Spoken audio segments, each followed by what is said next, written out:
আপনি কি ভেবেছেন আপনার নামাজ দিয়ে ডক্টর আপনি মিজানুর জান্নাতে রহমান যাবেন? আজহারি কেন অঝরে কাঁদলেন? আপনি তাহাজ্জুদ গুজার নিজের মুখ থেকেই সেজদা শুনুন। দিতে দিতে কপালে দাগ ফেলেছেন, এটা আপনারা জান্নাতে নেবে না। আপনি এলাকার সবচেয়ে বড় হাতেম তাই দানশীল, এই দানের ভরসায় বসে আছেন। কুশ্চিন কালো ভাব। আমাদের নামাজ, আমাদের রোজা, আমাদের ইবাদত, এগুলোকে মিজানের পাল্লায় উঠালে কোনো ওজনই হবে না। তবে আমাদের একটা কৌশল জানা আছে, আমরা আল্লাহর রহমতের ভিখারি। আমরা সেদিন আগেই গুনার স্বীকৃতি দিয়ে দেব। আমরা বলবো, আল্লাহ তুমি প্রশ্ন করার আগে তোমার একটা কথা বলি, আমারে কিছু জিজ্ঞেস করো না, আমি সব করেছি। এমন কোন পাপ নাই যে পাপ আমারে দিয়ে হয় নাই।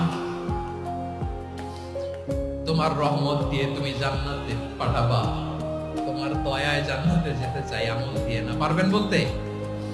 কিয়ামতের দিন আমরা বলবো, আল্লাহ আমার আমল দিয়ে জান্নাত চাই না, আমি তোমার দয়া দিয়ে জান্নাত চাই। তোমার দয়া ছাড়া আমার কোনো উপায় নাই।